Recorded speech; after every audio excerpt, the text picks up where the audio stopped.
Hello friends, आज हम लोग नेट की रिकॉर्डिंग, यूजीसी नेट के अगली परीक्षा के लिए तैयारी में लग जाते हैं। अब से शुरू करते हैं। आज मैं टीचिंग एप्टीट्यूड का पार्ट 1 लेके आई हूँ। ये मेरा लेक्चर सीरीज मैं शुरू करूंगी जो पेपर 1 के सारे थ्योरीज को कवर करेगा। आज टीचिंग एप्टीट्यूड का पार्ट 1 है जिसे हम लोग आज शुरू करेंगे।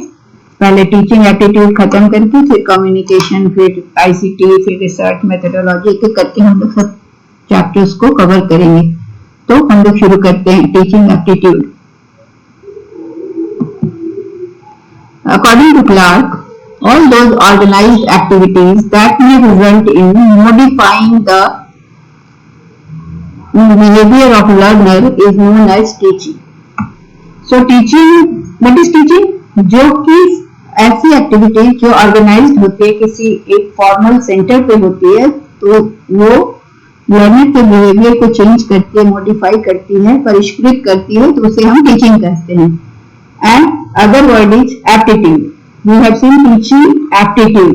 सो words are teaching, so we know what is teaching. Teaching is the modification of behaviour of students. And what aptitude, what is aptitude? Aptitude is natural ability to do something. So teaching aptitude दोनों मिलकर क्या हो गया? Is the natural ability to teach. It involves the study of student-learner, student-teacher relationship in a controlled environment. So teaching aptitude क्या है? ये teacher का natural aptitude जो है, टीच करने का नेचुरल एबिलिटी जो है, टीच करने का, पढ़ाने का, उसमें क्या होता है? स्टूडेंट और टीचर का रिलेशनशिप इन्वॉल्व होता है एक कंट्रोल्ड एनवायरनमेंट में। What is controlled environment? Controlled environment is a school, is a classroom, is a college, ऐसी संस्था जहां पर बच्चों को एक डिसिप्लिन में रहना होता है, जहां क्लास का टाइमिंग होता है, टाइम टेबल के हिसाब से क्लासेस होते हैं, टीचर का अपना डिसिप्लिन होता है, क्लासरूम का डिसिप्लिन होता है। तो ये सारे जो एनवायरनमेंट को क्रिएट करते हैं सारे कंट्रोल्ड होते हैं, एक ऑथोरिटी होती है जो इन सबको कंट्रोल करती है। तो ये टीचिंग और लर्निंग का जो एक्टिविटी चलता है कंट्रोल्ड एनवायरनमेंट में, तो ये स्टूडेंट टीचर के रिलेशनशिप को बताने वाला जो टर्म है that is called teaching aptitude. Teaching क्या है? Teaching is A discipline social process, ठीक है, इन विच टीचर क्या है? बच्चे के बिहेवियर को इन्फ्लुएंस करता है, प्रभावित करता है, मॉडिफाई करता है। बच्चे क्या होते हैं? स्टूडेंट्स जो होते हैं they are less experience, and teacher क्या करता है कि ऐसे बच्चों को हेल्प करता है और उनका विकास करता है, डेवलप करता है according to the needs and ideas of the society. जैसा सोसाइटी है, जैसा कंट्री है, जैसा कंट्री का फिलॉसफी है, उसके हिसाब से बच्चों को तैयार करना टीचर्स का यही रोल होता है। तो अकॉर्डिंग टू स्मिथ का मानना है कि teaching is an organised system of specific activities aimed to help the learner to learn something. एक ऑर्गेनाइज्ड सिस्टम होता है, ये नहीं है कि ये एक ऑर्गेनाइज्ड वे में स्कूल होता है, उसका करिकुलम होता है, उसके रूटीन होते हैं, टाइम टेबल्स होते हैं, क्लासेस होते हैं, टाइमिंग होती है, तो सारी चीज ऑर्गेनाइज्ड सिस्टम में काम करता है। तो ये टीचिंग है, ऑर्गेनाइज्ड सिस्टम का, स्पेसिफिक एक्टिविटीज का ऑर्गेनाइज्ड सिस्टम है जो कि लर्नर को कुछ सीखने में मदद करता है। Smith consider teaching as a tripolar process of involving agent, source, producing learning which may be human or material। पहला है एजेंट जो कि लर्निंग को प्रोड्यूस कर रहा है, वो टीचर भी हो सकता है, वो गूगल भी हो सकता है, वो टेक्स्ट बुक भी हो सकता है, लर्निंग मटेरियल भी हो सकता है। दूसरा क्या है? ए गोल और a target to be achieve. Learning हो गया, अब एक गोल है हमारे जिसको अचीव करना है, इसीलिए स्कूल और पढ़ाई शुरू हुई है। और द इंटरव्यूइंग, इसमें इन दोनों के बीच में इंटरव्यूइंग जो करता है, वेरिएबल्स जो बीच में आते हैं वो लर्निंग और टीचिंग सिचुएशंस होते हैं जिसमें ह्यूमन कंडीशंस होते हैं। ह्यूमन कंडीशंस में हुआ कि जो बच्चे आ रहे हैं, जो टीचर आ रहा है, उनका कंडीशन, उनका physical, mental, emotional conditions. Physical conditions जो क्लासरूम है, जो स्कूल का बिल्डिंग है, उसका फिजिकल कंडीशन। और इंस्ट्रक्शनल मेथड्स क्या है, किस तरह की पढ़ाई हो रही है, डिजिटल वे में पढ़ाई हो रही है कि सिंपल वे में पढ़ाई हो रही है। तो इंस्ट्रक्शनल मेथड्स क्या है, किस मेथड से पढ़ा रहे हैं, या लेक्चर मेथड या जो भी, तो ये सारी चीजें इसमें इन्वॉल्व होती है टीचिंग में। तो ये टीचिंग ट्राइपोलर प्रोसेस हो गया। Teaching is A personal relationship. क्या है? टीचिंग स्टूडेंट और टीचर के बीच में एक पर्सनल रिलेशनशिप है, जो रिलेशनशिप से स्टूडेंट का बिहेवियर में मॉडिफिकेशन आता है। Teaching is a process of interaction between teacher and taught as a cooperative enterprise. Cooperative मतलब both try to improve. A two-way traffic. Teacher भी हेल्प करता है, स्टूडेंट भी टीचर से हेल्प लेते हैं और उनकी बात को मानते हैं। This definition considers teaching as a set of properly planned and clearly defined activities undertaken for the achievement of certain objectives. So, teaching is goal-oriented. What is the nature of teaching? Teaching is dynamic, social, and human. So, teaching is not a fundamental concept कि एक teaching ऐसा होता है, कह दिए कि teaching में जैसे 2+2 4 होता है, या तो हाइड्रोजन में एक ऑक्सीजन मिलाने से पानी बनता है, इस तरह का टीचिंग नहीं है। क्यों? क्योंकि टीचिंग डील्स विथ ह्यूमन। तो ह्यूमन बीइंग को जब टीच करते हैं, या ह्यूमन बीइंग टीचर भी है, ह्यूमन बीइंग स्टूडेंट भी है, तो इनके बारे में क्योंकि कोई भी 100% प्रेडिक्शन नहीं कर सकता है कि इसको हम इस तरह से पढ़ाएंगे तो इसका आउटकम यही होगा, क्योंकि जो टीचर आते हैं वो भी डिफरेंट होते हैं, और बच्चे जो होते हैं क्लास में वो उनमें इतनी सारी इंडिविजुअल डिफरेंसेस होता है कि they react in a different way. So outcome will be not similar for each and every child. So एक टीचिंग फंडामेंटल कॉन्सेप्ट नहीं है कि टीचर ने जाके ये कह दिया तो बच्चों से वही आउटकम मिलेगा। सब बच्चे अलग अलग से रिएक्ट करेंगे, अलग अलग से सीखेंगे, अलग अलग से पढ़ेंगे। उनका कोई स्लो पढ़ेगा, कोई जल्दी, कोई फास्ट, कोई बहुत फास्ट, तो इस तरह का। तो ये क्या है कि टीचिंग फंडामेंटल कॉन्सेप्ट नहीं है, क्योंकि ये सोशल और ह्यूमन फैक्टर से ज्यादा प्रभावित होता है कि समाज से बच्चे आ रहे हैं, कि सोसाइटी से आ रहे हैं, कि उनको आने मिल रहा है कि नहीं आ पा रहे हैं, कि उनको पैसे की दिक्कत है, कि कोई बहुत रिच फैमिली से। तो ये सोशल ह्यूमन सारे फैक्टर्स हैं जो कि रोज बदलते हैं, रोज अलग अलग होते हैं और वो डायनेमिक होते हैं। इसलिए टीचिंग जो है वो फंडामेंटल कॉन्सेप्ट नहीं होता है जिसका रिजल्ट एकदम मतलब विज्ञान की तरह हो। ठीक है? Both art and science. Teaching is both art and science, क्योंकि it calls for exercise of talent and creativity, making it an art. जब हम टैलेंट की बात करते हैं, जब हम क्रिएटिविटी की बात करते हैं, जब कुछ नया सृजन होता है, जब बच्चे कुछ नया करते हैं, सोचते हैं, तो वहां पर ये आर्ट हो जाता है टीचिंग। और जब ये टेक्निक्स का यूज करते, प्रोसीजर्स का यूज करते, स्किल्स का, और किसी भी चीज को सिस्टमैटिकली स्टडी करते हैं और उसमें इम्प्रूव और सिस्टमैटिकली और डिस्क्रिप्शंस देते हैं, तब ये साइंस बन जाता है। साइंस की तरह ये उस समय जब टेक्निक्स का यूज करता है तो साइंस की तरह इसका नेचर हो जाता है। डाइवर्स इन एप्लीकेशन। टीचिंग एप्लीकेशन जो है वो डाइवर्स नेचर का है। ये बहुत तरह से टीचिंग की जा सकती है, फॉर्मल, इनफॉर्मल। फॉर्मल में क्लासरूम में बैठा के, इनफॉर्मल वे में घुमाने ले गए, रास्ते में देखा के, या बच्चे कहीं से भी सीख लेते हैं, टीचिंग कहीं से भी मिल जाती है।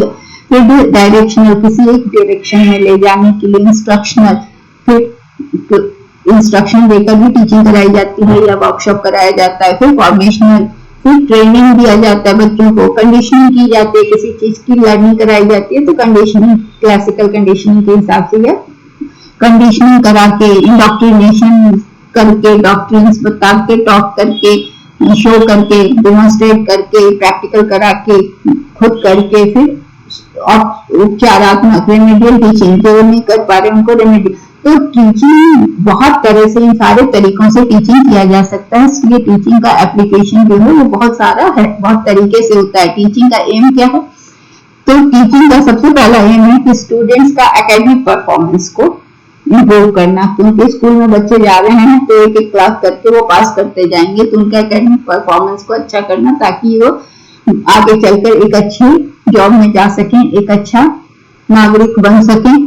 तो एकेडमिक परफॉर्मेंस से उनको सबसे पहले तो ये होगा कि एक अच्छे व्यक्ति बनेंगे और दूसरा अच्छी जॉब मिलेगी। To instil students with intrinsic motivation to learn, उनमें अंतः प्रेरणा भरना लर्न करने का। To assist the school administrators, teachers, students and support staff to reach their academic and behavioural benchmark and goals. Teaching का रोल क्या है कि स्कूल को भी असिस्ट करना है। स्कूल बनाया गया किसी ऑब्जेक्टिव को लेके किसी, तो उस ऑब्जेक्टिव को स्कूल अचीव कर सके, जो उसके एडमिनिस्ट्रेटर्स उनका जो ये है ऑब्जेक्टिव है स्कूल के साथ, या वो पूरा हो। टीचर्स का जो रोल है वो पूरा हो। स्टूडेंट्स जिस लिए स्कूल जा रहे हैं उनका वो अचीव कर सकें, और जो भी सपोर्ट स्टाफ है, जो भी गोल लेकर स्कूल को खोला गया है वो गोल पूरा हो। To instill positive action principles into students' cognitive, affective and behavioral learning domains. Student में कॉग्निटिव और ज्ञानात्मक एस्पेक्ट को डेवलप करना, ताकि वो किसी भी चीज को अंडरस्टैंड कर सके, मेमोरी लेवल पर रिकॉल कर सके, तीसरा कॉम्प्रिहेंड कर सके, चौथा एनालाइज कर सके, फिर सिंथेसाइज कर सके और फिर इवेल्युएट कर सके। तो जो भी चीज उनका ये सारी एक्टिविटीज उनको सिखाना है। तो फिर है अफेक्टिव डोमेन। अफेक्टिव डोमेन में क्या है कि उनके इमोशनल, अफेक्टिव डोमेन में उनके सारे इमोशंस और ये सारी चीजों को बनाना, ताकि एक सही नागरिक बन सके और बिहेवियरल भी वो अच्छे बन सके। इसके अलावा साइकोमोटर डोमेन होता है, जिसमें उनके फाइन स्किल्स, मोटर स्किल्स को डेवलप करना। ये सारा चीज टीचिंग का एम है। To contribute the teaching and achieving of core performance standards and outcomes to improve the students' behavior.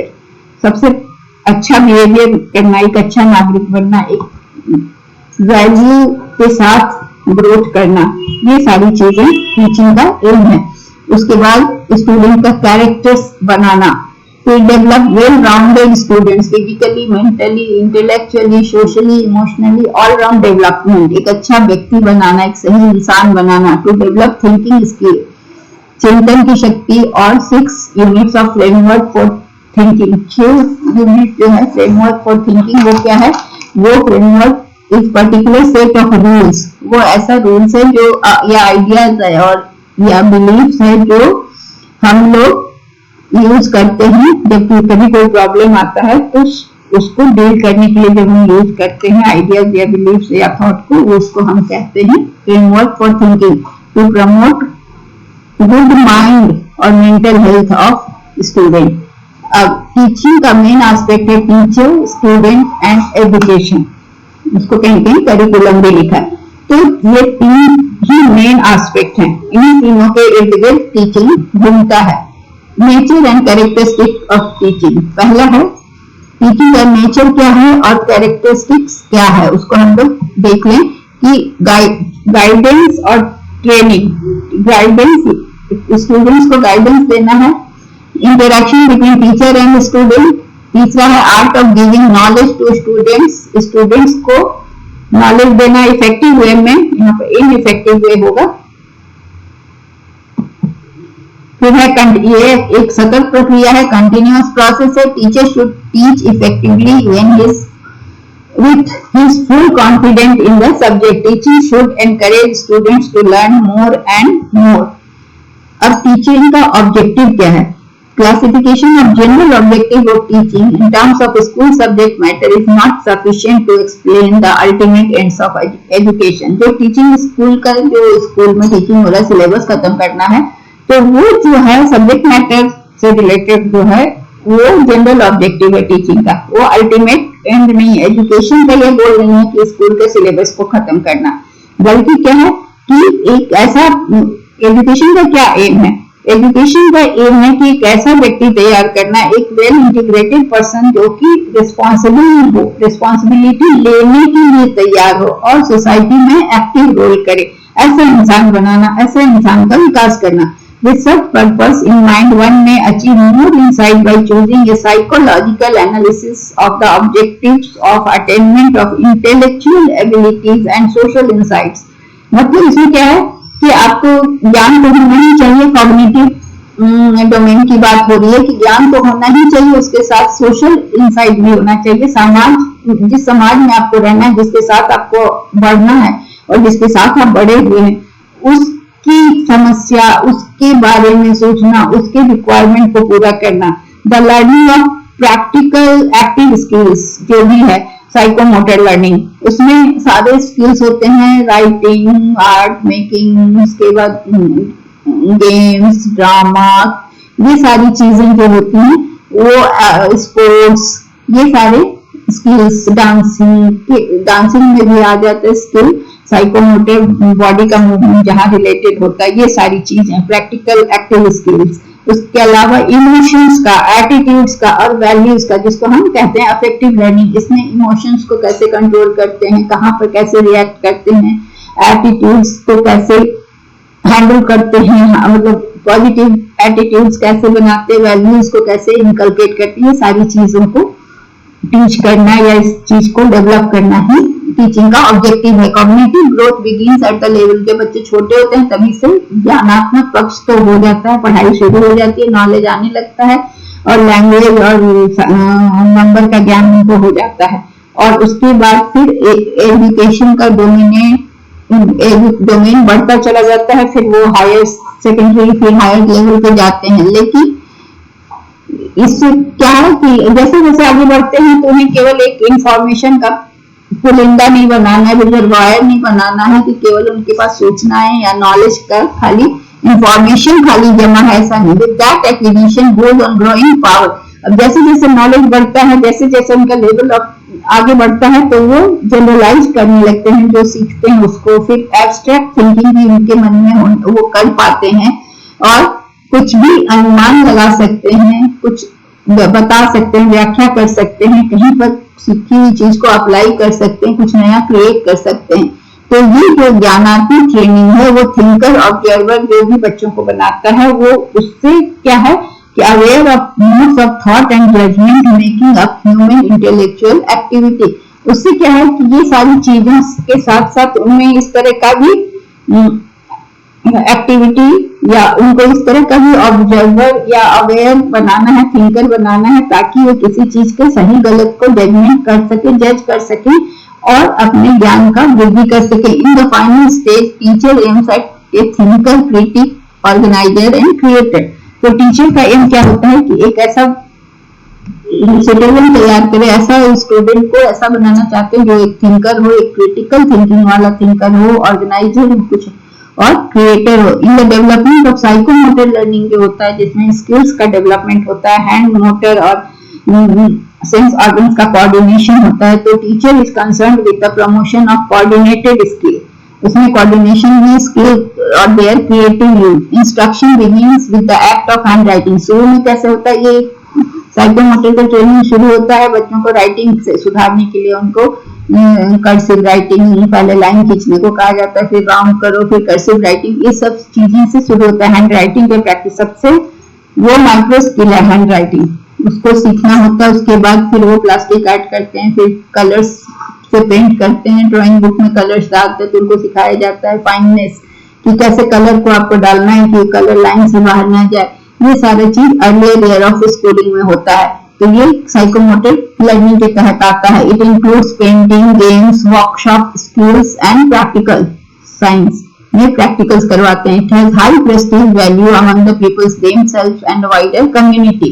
ये सब करने से और सीखने से बच्चों में वैल्यूज अपने लिए हाई सोचते हैं वो। The permission of emotional learning throughout the whole educative process is not always obvious. ये संभव नहीं है कि थ्रू आउट इमोशनल लर्निंग को समाहित करने के लिए सिखाया जाए, बल्कि ये क्या होता है, ये खुद से आ जाता है, अचानक से आ जाता है, इसको सिखा कर नहीं लाया जा सकता है। टीचर्स में भी self conscious and self critical about the deliberate inculcation of emotional response. कोई डेलिबरेटली जानबूझकर इसको मतलब इसको ला नहीं सकता किसी के अंदर, ये खुद से इनकलकेट होता है। Which will provide the energy and mainspring of the life. The acquisition and application of the values and attitudes are most marked.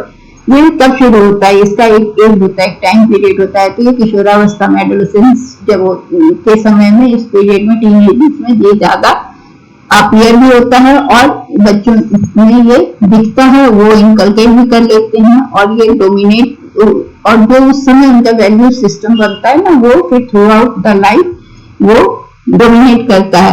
Theoretical, aesthetic, social, economic, political, ethical and sometimes religious values pervade the school curriculum. कभी कभी school curriculum में ये सारी चीजें डाली होती हैं, जिसमें थ्योरी सिद्धांत तो होते ही हैं, फिर सौंदर्य शास्त्र का भी कुछ रहता है, फिर सोशल, इकोनॉमिक, पॉलिटिकल और नैतिक चीजें कभी तो कोर्स में होती हैं, कभी किसी तरह से सिलेबस में इसको समावेश किया जाता है। लिटरेचर, आर्ट, ह्यूमैनिटीज, ये and sometimes religious teaching are directly involve, कभी डायरेक्ट भी पढ़ाया जाता है, मॉरल साइंस की पढ़ाई होती है। तो teaching of science and mathematics, तो ये सारी चीजें जो है लिटरेचर, आर्ट, ह्यूमैनिटीज और मॉरल साइंस, ये सब नैतिकता और एस्थेटिक सेंस और सिद्धांत और सोशल, इकोनॉमिक और पॉलिटिकल थॉट को डेवलप करता है। और साइंस की पढ़ाई से बच्चों में कॉग्निटिव क्रिटिकल थिंकिंग और थियोरेटिकल वैल्यूज आते हैं।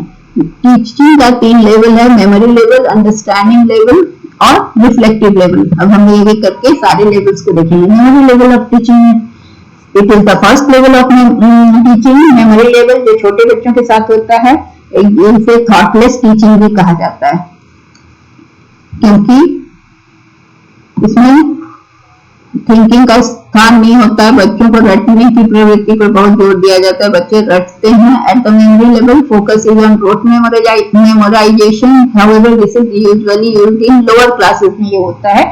और टीचर का मेन एम रहता है कि बच्चों को कॉन्सेप्ट रटवा देना, जैसे 5 फ्रूट्स के नाम, name of the fruits, name of the cereals, name of the colours, like that. This type of teaching is also called lowest level of teaching. ये सबसे निचला स्तर है टीचिंग का। The reason of calling it lowest level because this is what animals use in imparting knowledge which separates them from human beings. ठीक है, ये knowledge देने से बच्चे जो हैं तो एनिमल्स से अलग हो जाते हैं। और एनिमल्स को भी इसी तरह का होता है कि किसी जगह पर वो रोज एक बार जाओ, 2 बार जाओ, अगर कुछ मिल जाता है तो वो बार बार वहां जाने लगते हैं। तो ये मेमोरी लेवल का टीचिंग उनका लर्निंग हो जाता है। They can not use higher order teaching which involves complexity. The problem with this method है कि टीचर्स को इसमें बहुत टाइम लगता है बच्चों को याद करवाने में, और रिजल्ट्स बहुत ऐसा नहीं होता है कि कुछ अभूतपूर्व रिजल्ट हो गया, एक्सेप्शनल रिजल्ट हो गया, ऐसा नहीं होता है। लेकिन ये लेवल जरूरी है क्योंकि इस लेवल की लर्निंग से ही अगले लेवल तक लोग जाते हैं। द थिंकिंग एबिलिटी इसमें कहीं नहीं होती। इस लेवल पे जो लर्निंग होती है इसमें थिंकिंग एबिलिटी का कोई रोल नहीं होता है। स्टूडेंट्स बिना सोचे समझे जो टीचर याद कराते वो याद करते चले जाते हैं। उनको ये नहीं सोचना होता है कि इसका इंफॉर्मेशन, फॉर्मूला जो भी याद कराया गया वो याद कर जाते हैं। और जब उनको कहा जाता है सुना दो तो सुना देते हैं, लेकिन उसमें उनका थॉट इन्वॉल्व नहीं होता। The teaching is nothing but learning the subject matter by rote. The role of teacher is prominent, यहाँ टीचर सेंटर्ड होता है और स्टूडेंट सेकेंडरी होता है। द स्टडी मटेरियल पहले से बना होता है, ऑर्गेनाइज्ड होता है। The teacher presents the study material in A sequential manner, मतलब सीक्वेंस में टीचर उसको पढ़ाते जाते हैं, बताते जाते हैं। तो ये इसमें इंसाइट नहीं होता, सूझ की कमी होती है। और ये कॉग्निटिव केवल ज्ञानात्मक लेवल है जिसमें कि रिकॉल करते हैं बच्चे, याद करते हैं, तो जो भी रटी हुई चीजें उसको रिकॉल करके बताते हैं जब भी पूछा जाता है। इसका मेरिट क्या है? छोटे बच्चों के लिए उपयोगी है। This is because their intellect is under development and have a rote memory. उनका इंटेलेक्ट अभी अर्ध विकसित होता है, अंडर डेवलप्ड होता है, इसलिए उनको रट के सीखना होता है। टीचर का रोल इंपॉर्टेंट है और teacher is free to make the choice of subject matter. उसको वो टीचर प्लान करते हैं और उसको प्रेजेंट करते हैं अपनी इच्छा अनुसार। The knowledge acquired at memory level teaching वो फ्यूचर का बेसिस तैयार करता है when students intelligence and thinking is required. Memory level teaching act as a first step. Understanding का फर्स्ट स्टेप है। अंडरस्टैंडिंग लेवल में जब बच्चे जाते हैं तो मेमोरी लेवल की लर्निंग से उसको रिलेट करते हैं, और रिफ्लेक्टिव लेवल में भी। तो ये पहला कदम है, ये इम्पॉर्टेंट है। अब पहली सीढ़ी है तभी आगे बढ़ सकते हैं। Demerits of memory level of teaching क्या है कि ये बच्चों की कैपेबिलिटी, क्षमता में वृद्धि नहीं करता। कुछ उन्हें करना नहीं होता, केवल रटना होता है। Since at this level student learn by rote, knowledge जो भी उनको प्राप्त होता है वो रियल लाइफ में इम्पॉर्टेंट नहीं होता है। तो स्टूडेंट्स का टैलेंट इस समय डेवलप नहीं होता। The peoples are kept in strict, उनको इतना स्ट्रिक्ट डिसिप्लिन में रखा जाता है और रटने को बाध्य किया जाता है, इसलिए इंटेलिजेंस का कोई रोल नहीं होता, इसमें ना कोई इंपॉर्टेंस होता है और ना ही कोई मोटिवेशन होता है। अंडरस्टैंडिंग लेवल क्या है? Is to perceive the meaning, grasp the idea. कोई भी चीज पढ़ाया जा रहा है उसके मीनिंग को समझना, उसके आइडिया को ग्रास्प करना और कॉम्प्रिहेंड द मीनिंग, उसका कॉम्प्रिहेंड करना, क्या बताया जा रहा है उस मीनिंग को कॉम्प्रिहेंड करना। In the field of education and psychology understanding can be classified क्या है कि टोटल यूज ऑफ फैक्ट्स, जितना फैक्ट्स बताया गया उसका यूज दिखता है, अंडरस्टैंड करता है लोग, फैक्ट्स सीखा, रिलेशनशिप समझ में आता है इस लेवल पे और एक जनरलाइज्ड इनसाइट डेवलप होता है। The teaching at the understanding level is of a higher quality than memory level से हाई होता है और मोर यूजफुल एंड थॉटफुल होता है। मेंटल कैपेबिलिटीज का यहाँ प्रयोग होता है और इसमें रिलेशनशिप आप स्टैब्लिश करते हैं तो आप सोचते हैं, इसमें सोचने का काम होता है। और eight this level of teaching teacher explains the student about the relationship between principles and facts, सिद्धांत और तथ्यों के बीच में रिश्ता, रिलेशनशिप बताते हैं, कॉज इफेक्ट बताते हैं और teach them how this principles can be applied. ठीक है, सपोज दैट की टीचर सेज कि all planets move around the sun. अब सब प्लैनेट्स का नाम पता होगा स्टूडेंट्स का, अब now they can use their knowledge to say that if Earth is moving, then Mercury will also move and then Saturn will also move. तो इस तरह का थॉट यहाँ पर होता है अंडरस्टैंडिंग लेवल में, when they understand that planets move around the sun। तो इसमें क्या है कि ये फैक्ट्स को जो है वो प्रिंसिपल के साथ अप्लाई करते हैं और ये लेवल मेमोरी लेवल को क्रॉस करने के बाद ही आता है, इसलिए ये इसका मेरिट ज्यादा है मेमोरी लेवल से और स्टूडेंट को अपने सब्जेक्ट मैटर को कमांड देता है, इससे स्टूडेंट को नॉलेज होता है और वो सब्जेक्ट मटेरियल पे कमांड करते हैं और अपना उसको समझकर वो कुछ बता सकते हैं। पहले क्या होता था, जो रटा होता था वही बताते थे, अब समझकर वो कुछ बताते हैं, यहाँ समझ जाते हैं फिर उसको अप्लाई भी करते हैं।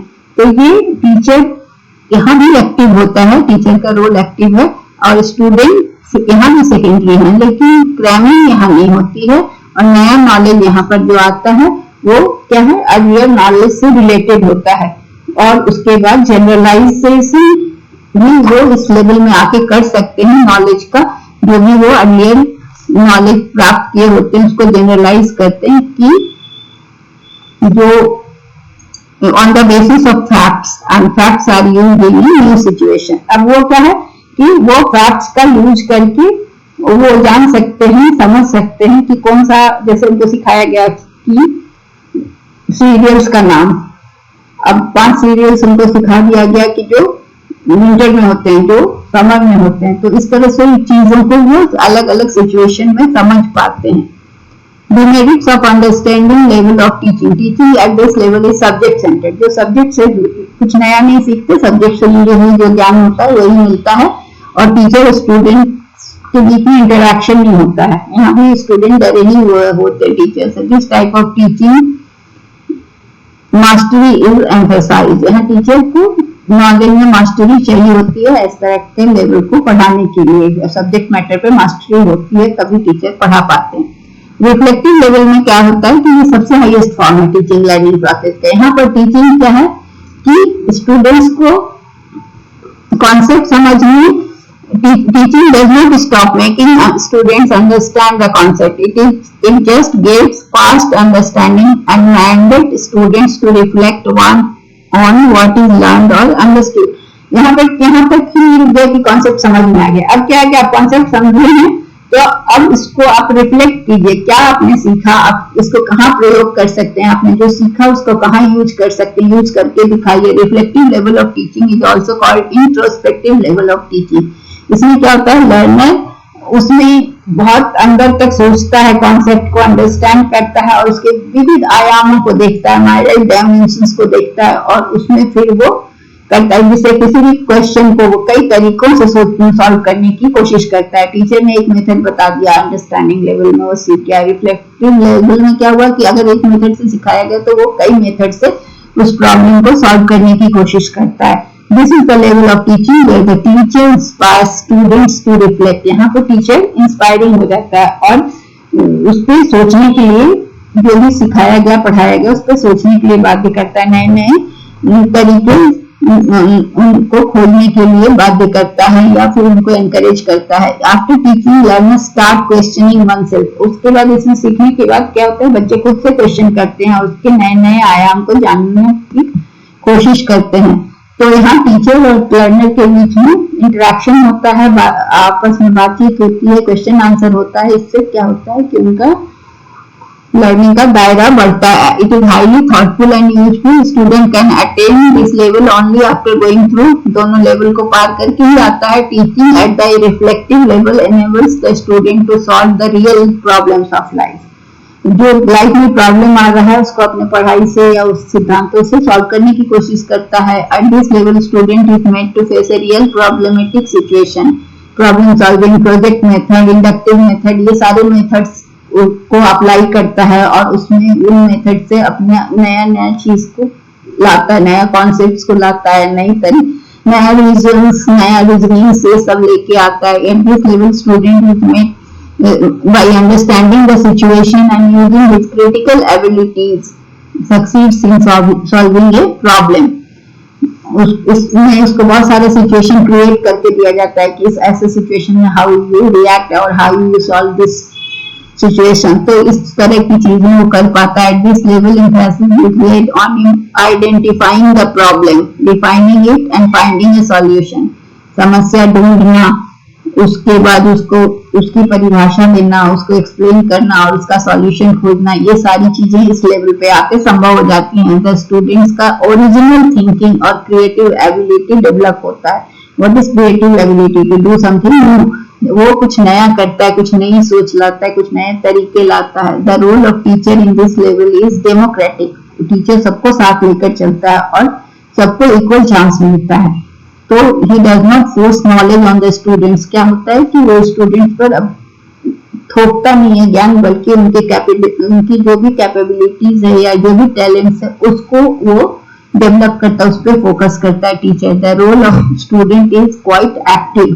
Reflective level of teaching is that what is problem centred and student is busy in original imagination. जो भी प्रॉब्लम है या जो भी है तो हर स्टूडेंट अपने अपने हिसाब से उसका सॉल्यूशन बताता है। इसमें ब्रेनस्टॉर्मिंग होता है, ग्रुप डिस्कशन होता है, उसमें स्टूडेंट का पार्टिसिपेशन होता है, रोल प्ले, ड्रामा, इस तरह से सारी चीजों का सहारा लेकर यहाँ पर टीचिंग होती है। तो ये टीचिंग ज्यादा इफेक्टिव होती है।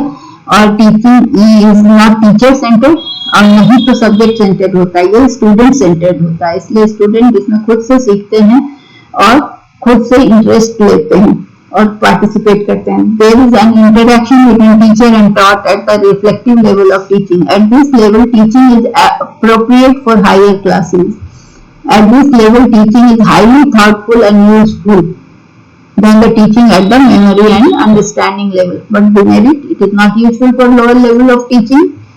ये केवल मैच्योर, जो मेंटली मैच्योर्ड लोग हैं उनके लिए है, वैसे बच्चों के लिए है। At this level study material organise भी नहीं होता है, प्री प्लान भी नहीं होता है, क्योंकि पढ़ते पढ़ते कुछ नई चीज आ जाती है, नया समस्या हो जाता है, तो इसके सॉल्यूशन को ढूंढते हैं।